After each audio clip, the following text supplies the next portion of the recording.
In today's video, I'm going to teach you how to change a link color in WooCommerce. By the end, you'll know the exact clicks to update a link's color on a page using the built-in editor tools with no code required. We'll keep this simple, clear, and consistent so you can repeat it on any page you need. Start by opening your WooCommerce website and heading to the area where you manage your site's content. Once you're there, look for the section labeled Pages. This is where all your site's static pages live, and it's the place you'll go anytime you want to edit content like text, links, and headings. Next, find the About page in the list and click it, then choose Edit. I'm using the About page here just as an example, but the steps are the same for any page in your store. When the editor opens, you'll see the page content laid out. Scroll to the section that contains the link you want to adjust so it's clearly in view. Now, highlight the link text you want to change. Make sure you select the exact characters of the link, not the surrounding words.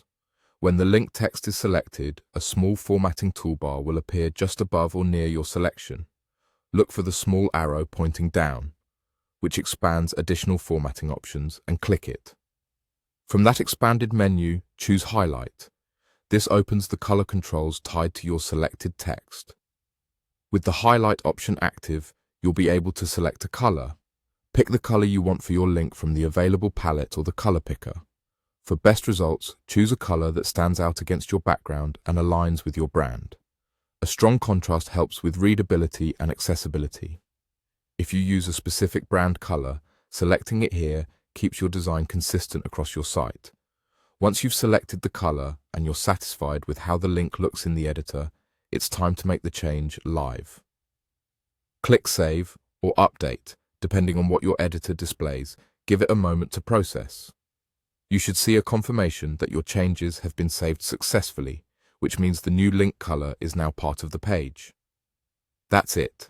You opened your WooCommerce website, went to Pages, edited the About page, highlighted the link, used the arrow down menu to choose Highlight, selected your color, and saved. You can repeat this process on any page where you want link text to match your brand and improve visibility.